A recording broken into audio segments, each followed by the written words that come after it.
Assalamualaikum warahmatullahi wabarakatuh. Kali ini penulis ingin bahas soal rangka ESAF ya. Rangka ESAF yang keropos yang ternyata kemudian jadi mudah patah.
Penulis sebelumnya sempat ngasih tanggapan ya, bahwa rangka ESAF patah atau keropos itu karena las-lasannya. Tapi maaf ya, penulis terpaksa harus revisi. Penulis salah, bukan ya, karena itu kelihatan jelas karena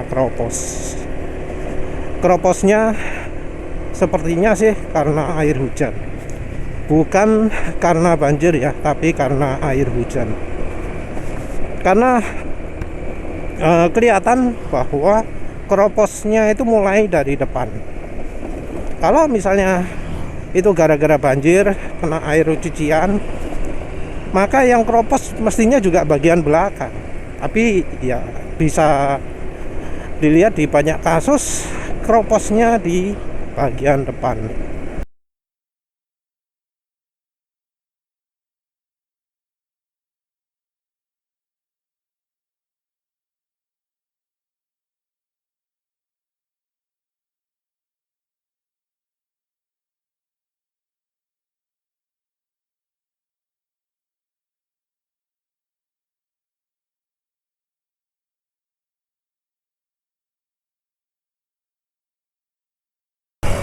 Banyak yang ngomong ini masalah kualitas.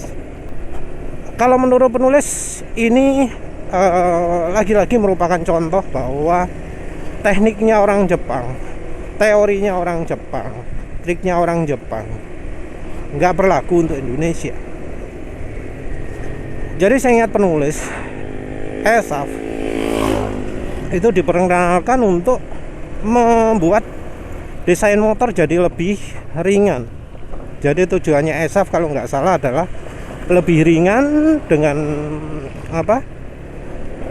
biaya yang lebih murah, kalau nggak salah kayak gitu.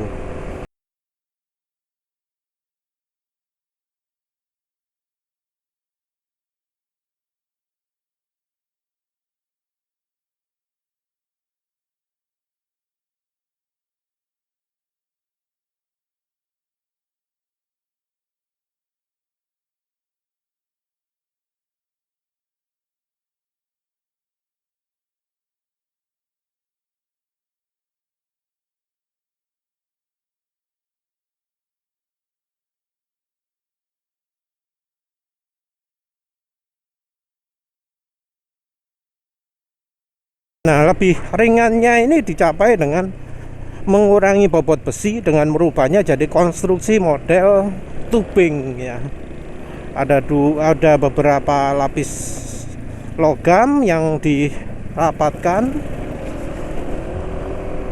yang membuat rangkanya itu jadi lebih ringan. Jadi kalau biasanya besi utuhan bulat gitu ya, utuh, dari atas bawah, masuknya dari setang turun, lari ke bawah, lari ke belakang. Simpelnya kayak gitu, dan itu bikin bodi motornya jadi berat.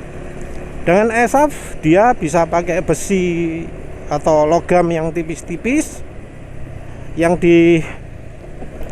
dilas atau di klem gitu ya, untuk menambah strukturnya, menambah kekuatannya. Terus jadi bisa hasil akhir totalnya lebih ringan. Nah, ada satu faktor yang tidak diperhitungkan oleh orang Jepangnya. Ya kayaknya lagi-lagi penyebabnya adalah orang Jepangnya tidak melakukan riset di Indonesia. Ya mungkin saking poahnya, saking sombongnya, sehingga nggak mau riset di Indonesia. Dianggap riset di Jepang saja sudah melebihi dari cukup. Yang kalau nggak salah risetnya dilakukan di daerah yang suhunya minus 25 derajat Celcius.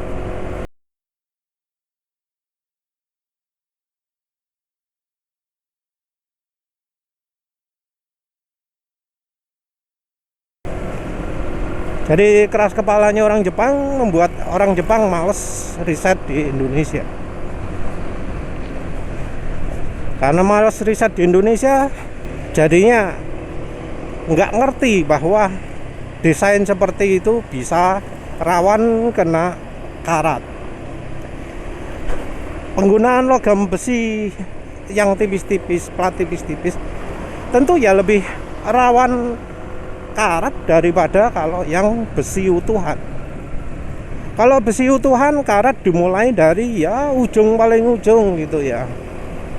Nah, karena rangka ESAF itu modelnya dari baja tipis-tipis, ya bisa jadi bukan baja tapi besi ya. Dari besi tipis-tipis, ya desainnya otomatis jadi lebih cepat rusak kalau kena karat.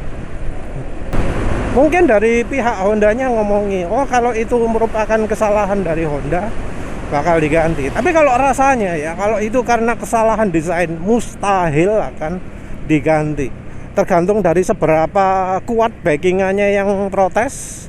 Entah punya saudara bupati, entah punya hubungan kerabatan dengan kepala daerah yang lain gitu ya. Harus seperti itu. Kalau orang biasa rasanya mustahil untuk bisa klaim gitu ya. Dan penulis juga ragu apakah karat-karat tersebut bisa diperbaiki, karena ya kalau diperbaiki butuh besi yang lumayan banyak, yang menyambungkan rangka ke yang sudah ada juga bisa jadi sulit.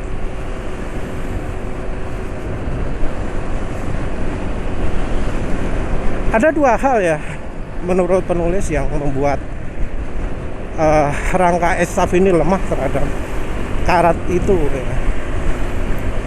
Ada yang menggambarkan motornya dipakai banjir-banjir. Kalau penulis nggak begitu setuju ya. Karena seberapa sering sih banjir? Seberapa banyak sih orang yang harus melewati banjir sampai mengenai bagian bawah rangka ESAF-nya? Rasanya jarang. Yang lebih sering adalah kalau kena air hujan. Dan air hujan itu dari mana? Rasanya karena spakbor ya. Sayang penulis belum sempat lihat contohnya. Tapi seingat penulis, spakbornya yang Honda baru-baru itu lebih pendek, lebih tidak memadai daripada yang versi lama-lama, sehingga lebih mudah masuk ke ruang belakangnya.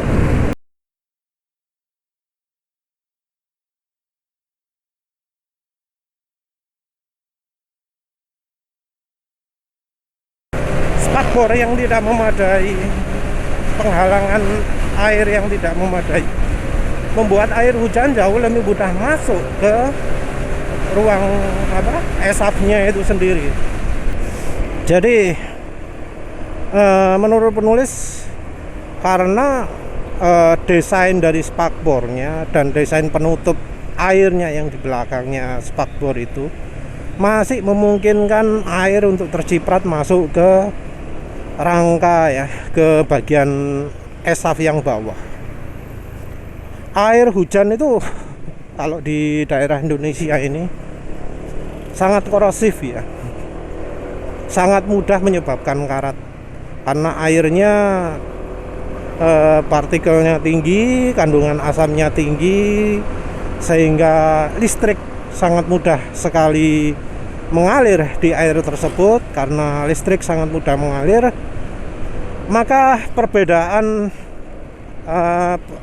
potensial listrik antara logam yang dipakai, jadi antara biasanya bautnya dengan logamnya itu akan jadi lebih ekstrim. Perbedaan potensial listrik antara logam akan membuat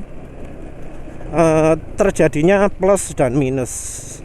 Di bagian plusnya akan terjadi korosi,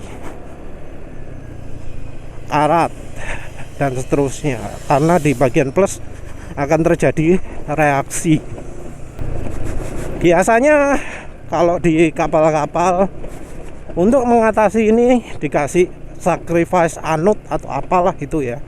Jadi kalau terjadi karat, yang rusak duluan adalah anodenya itu.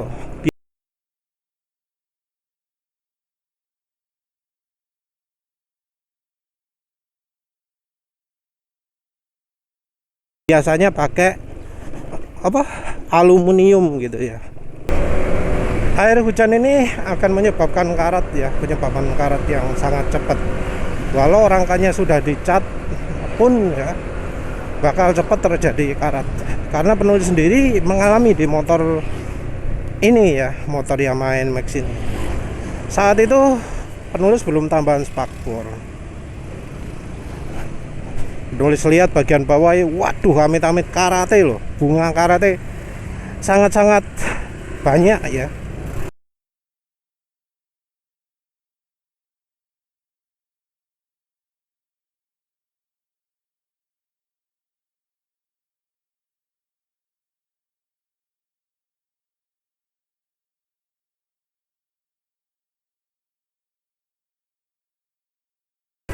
Karena penulis khawatir, ya penulis pun coba beberapa solusi.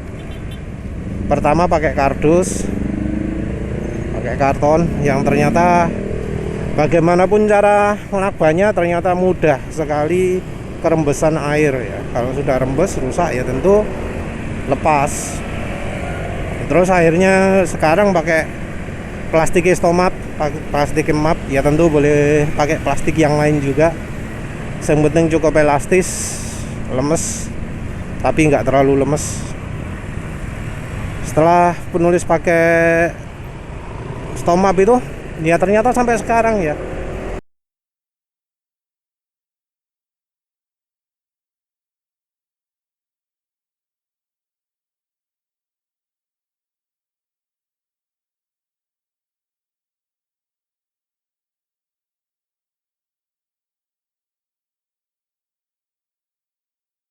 penulis masih tetap pakai itu, awet, super awet ternyata. Cuma ya memperhitungkan ukuran panjangnya ya. Kalau terlalu panjang nyenggol-nyenggol pada waktu jalannya bergelombang, waktu belok dan seterusnya, itu yang harus dipertimbangkan. Tapi pakai stomap itu awet. Tentu kalau pakai solusi lain juga mirip ya, yang penting plastik tipis atau besar gitu. Ada juga yang pakai sambungan spakbor, tapi ya silahkan pakai sendiri-sendiri sesuai selera.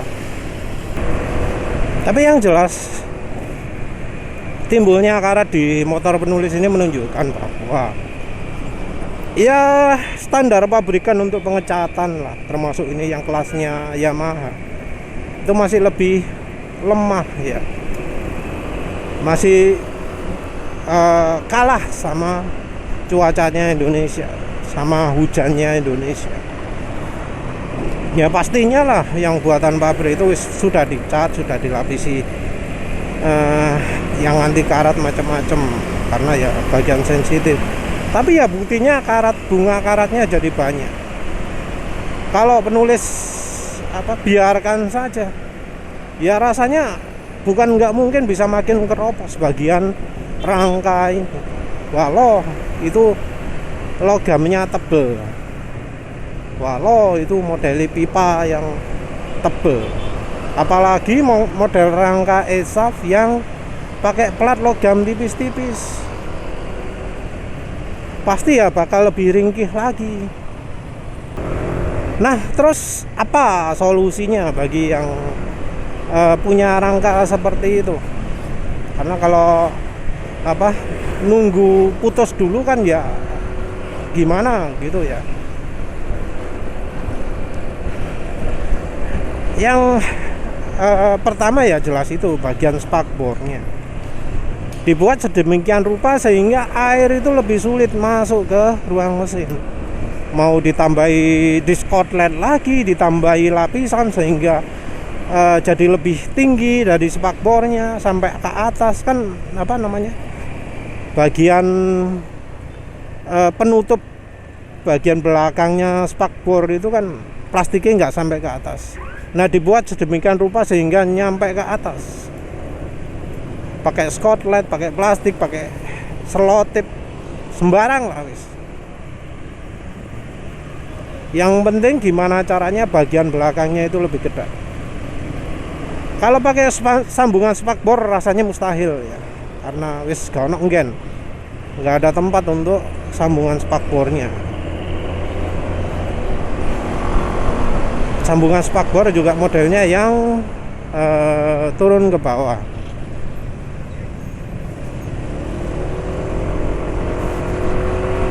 Atau ada model spakbor khusus gitu ya boleh lah. Gimana caranya air tidak mudah lagi masuk ke bagian bawah ESAF-nya. Terus yang kedua adalah ngasih sacrifice anode ya. Sacrifice anode itu maksudnya ya kita kasih aluminium lah. Kasih logam aluminium yang nempel ke besinya. Kalau di situ ada baut, pergunakan aluminiumnya sebagai jangan ring ya, karena kalau ring, kalau aluminiumnya berkurang kan jadi kendo ya bautnya. Jadi kan apa ya? Ya gimana caranya ben aluminiumnya nempel ke rangka lah. Nempel ke rangka. Jadi kalau ada air, aluminiumnya kena, rangkanya juga kena. Kalau nggak gitu pakai tambal panci dah. Seluruh rangkanya itu diselotip sama tambal panci. Trik yang penulis terapkan di tutup tangki, yang lumayan efektif melawan air hujan, tapi nggak efektif melawan aditif bensin. Kalau aditif bensinnya pakai minyak atsiri tetap terjadi karatan karena sumbernya dari dalam. Tapi kalau air hujan, tangki penulis ini nggak ada ya, nggak ada karat yang dari luar. Terus apalagi kalau misal dicat ulang entah ya, karena ini air hujan ya, air bisa ya mudah sekali rembes kemana-mana. Kalau yang yang kurang pelapisan itu bagian dalam ya mustahil kan ya bisa dilindungi dengan pengecatan dari bagian luar. Atau sekalian rangkanya itu dibongkar terus dicelupno nang gini cat, ya mbuh maneh lek ngono. Kalau dari pabriknya sendiri ya penulis nggak punya harapan apa-apa. Paling berjanji, oh produk berikutnya sudah diperbaiki. Ilmunya Jepang mosok tahu bener. Paling ya tetap aja jangan terlalu mengandalkan solusi dari pabrikan dah. Apalagi pabrikan Jepang nggak bisa diandalkan mereka. Rasanya ngasih solusi sama saja paling. Karena apa?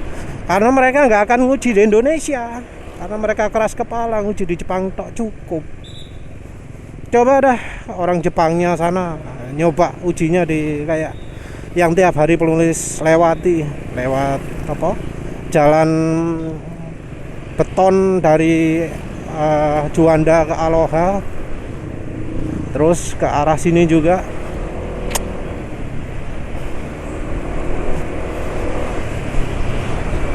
Jalannya sing banyak kayak gininya, motor yang dianggap orang Jepang paling nyaman ya, salon ya, personal salon. Wah, lewat jalan kayak gitu nggak mungkin, dan nggak mungkin orang merasa itu motor mewah, motor super nyaman gitu. Pasti ngomong sakit pinggang semua, termasuk yang di NMAX ini kan. Diomongno seakan nyaman, tapi cuma nyamannya di jalan super mulus, super datar. Kalau di jalan kayak gini amit-amit dah kalau misalnya engine stoppernya itu belum diganjel. Dan ya, rangka SAF juga menunjukkan kearoganan orang Jepang untuk tidak melakukan uji coba di Indonesia. Rangka yang dari logam tipis-tipis itu emang mungkin secara orang sananya anggap oh lebih kuat, kekuatannya sama, tapi daya tahan terhadap karatnya ternyata beda jauh. Desain spakbor juga menunjukkan ya, entah yang Honda, entah yang Yamaha, sama-sama nggak becus dalam mendesain spakbor. Karena apa? Karena mereka tidak mempertimbangkan keadaan di Indonesia. Yang lebih diperhatikan adalah segi estetikanya. Kesannya kayak kalau pakai spakbor model gitu keren, sip, menarik gitu ya. Orang pasti suka, padahal secara fungsi tidak memenuhi syarat. Ya, sayangnya seperti itu ya, orang Jepang keras kepala ya. Orang Indonesia ini juga banyaknya nggak membantu ya, memuji orang Jepang. Wah, orang Jepang pinter, sekolah larang.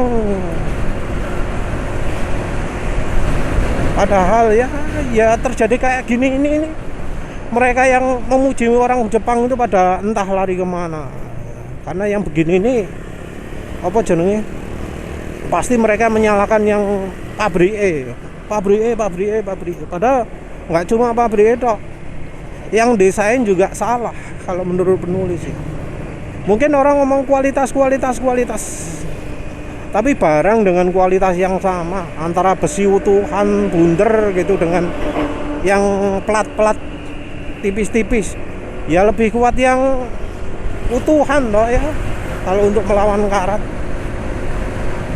walau itu kekuatannya sama. Jadi nggak cuma salah dari pabrik itu, dari desainer Jepangnya sendiri salah. Mereka telah melakukan blunder ya. Sayangnya orang Jepang jadi kayak gitu sekarang ya, terlalu egois untuk melakukan uji coba ke negara penjualnya. Dianggap pasar Indonesia ini nggak penting, nggak signifikan, lebih penting pasar di Jepangnya sana. Mereka lebih mementingkan pasar Jepangnya sana, padahal sudah tahu motornya dijual di Indonesia, mereka males melakukan uji di Indonesia. Ujinya nang Jepang toh, karena dianggap diuji di Jepang sudah cukup. Padahal ya kasus-kasus kayak ini membuktikan bahwa ya harusnya diuji di Indonesia juga. Ya wes, itu saja. Terima kasih udah menonton. Assalamualaikum warahmatullahi wabarakatuh.